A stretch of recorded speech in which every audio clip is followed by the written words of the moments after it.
Hi everyone, I'm Jodi Barrows with the Square in a Square system. We had a YouTube viewer that asked a question on a certain block and how would she make it using the Square in a Square system. So let's see how easy it is.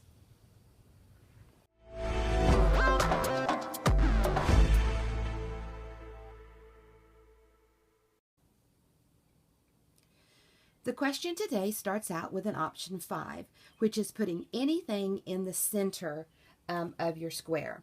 So of course everything we do starts out with the basic square, which is a square in the middle with strips on the side. Option 5 says that you can put anything in the middle. So what our viewer asked is if I wanted to use an hourglass in the center, which we have two different hourglass shapes, this one using the flying geese, option 3, and this little hourglass shape using the half square triangles with a plain square. So what she wants is she wants either this shape or this shape as the center unit of her basic square. She gave us the information that we needed, and of course we're using our Square in a Square Technique Reference Book Volume 1.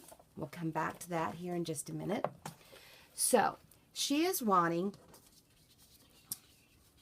an option 5, which is the triangles on the outside edge and the shape of the hourglass either in the center here with the half square triangles or using either the flying geese. Now these are just shapes that I had ready to go, so don't get concerned about the sizing of what I'm using for my examples today.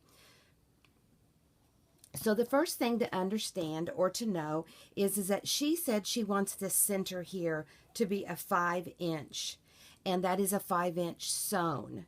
So first of all, we need to understand the difference in the cut sizes, which is the unfinished sizes, or in the sewn sizes, which are the smaller sizes. So when you're looking at this example here, you can see that it has a raw edge on it. So it is a cut size. It is unfinished. It is raw or cut on the outside edges. So the shape that the size that she's wanting is a 5.5-inch cut, which means that the cut size is a 1/4 of an inch larger on each side. The sewn size is when it is completely sewn on all 4 sides, taking that 1/4 of an inch off. So that would make it a 5-inch sewn. Now when you go to figure sizes, no matter what pattern, no matter what system, no matter what technique you're using, you have to work with that sewn measurement. The sewn size is also known as the finished, a sewn completely on all fabric edges. So what she is wanting is a 5-inch inside the center that is either the 2 flying geese hourglass shape or the half square triangle shape. So working with her 5 inches, we know that if this square inside here is 5 inches and we're working with the sewn size, then we know that for this shape here with the flying geese, we know that this is a 2.5 by 5 because a flying goose is a perfect rectangle. So if the long side, which makes her square, is 5, then that means the short side of her flying goose is 2.5. Do you see this flying goose inside here? And there's 2 of them that are the same size. So knowing that this is a 2.5 by 5 of the sewn, we're just going to go in here to our book, go to our option 3 chart. We're going to find the sewn size, which is 2.5 by 5. We're moving across, and it tells us that the cut center square is 4 3/8, and the strip size will be 2.5. So when we make our basic squares for the flying geese, our center here will be 4 3/8, and the strip sizes here will be 2.5 inches wide. So let's go ahead and trim that. So we're looking for the hourglass shape. And when we make our flying geese, we leave the 1/4 of an inch on 2 sides. So we're going to put the 90 in here and see from the 90 to the tip, that's a 1/4 of an inch. See how it goes right down over the seams. So we're going to do that to 2 opposite sides. Put the 90 in there. Then on the other two sides, we want it to be nice and sharp. So you can see how we had our 1/4 of an inch there so that when we did our sewing, and here we have the nice sharp point. So put your 90 in there and step it over 1, 2, nice and sharp right in there, down the seam, right through the grid. Keep it square where you've already cut, and that should be a nice sharp point. We call it the Texas two-step because you're putting the 90 in there and then you're stepping or sliding over 2 lines.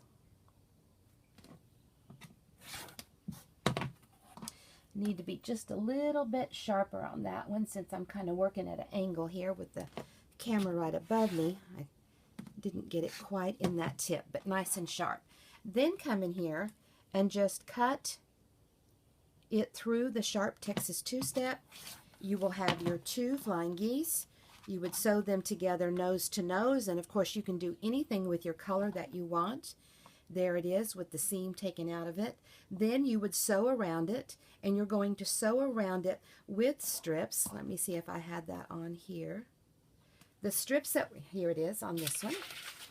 So if we're going to use the 2 flying geese, nose to nose, then the center square here is going to be 4 3/8 cut, and our strip size that we sew around is going to be 2.5 inches. Then when we sew around this new strip size will be 3 1/4 inches cut, and she will have the shape and the size that she's looking for. Now, if we wanted to do the same thing and have the hourglass, and instead of using the flying geese to do it, if we used the half square triangles to do it, then once again we know that this is a 5-inch sewn, and the next thing we need to do is to find out what size of square this is here, because that is a plain solid square here, and this half square triangle is going to be exactly the same size. So if this is 5, half of it is 2.5, that means that it's a 2.5 inch sewn unit that will go in here in each spot. So these are option 4 half square triangles. So we're going to make our center square is going to be 4 3/4 center. So let's go to our chart. Here is option 4, our half square triangles. We know that we need it says for sewn. So we come down here, find our sewn 2.5. That makes our center square 4 3/4, and our strip sizes 2 5/8.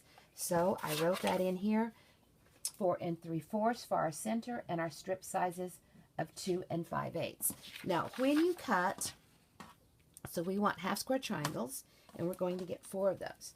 When you cut your half square triangles, you're going to Texas two-step all 4 corners. So the 90 goes in there, and you step it over 2. And when you're stepping it over, make sure it's nice and sharp in that point. And when you do the Texas two-step, what it's doing is it's creating a seam allowance in the middle where you didn't have one.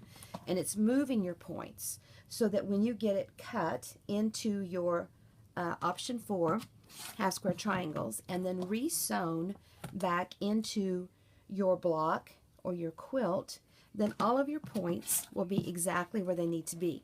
So here you can see how we Texas two-stepped all 4. Now we just go in here and cut right through the Texas two-steps. Anytime you are doing the Texas two-step, that is your sign that you're going to cut through those corners at some point in time. So see how you can put 2 together. So you see the 2 together, nose to nose, and then the plain square. And then because you get 4 of those, you'll get another set ready to go. So if she wants this shape for her hourglass, then we know that her center square is going to be center square is her 4 3/4 cut, and her strips are 2 5/8 to go around her center square. Remember, everything starts out just like this, the square in the middle, strips on the side. You trim them up to get all your different triangle units. And what we worked on today is option 5, put anything in the middle. So you can put anything in the middle. It doesn't have to be just a plain square.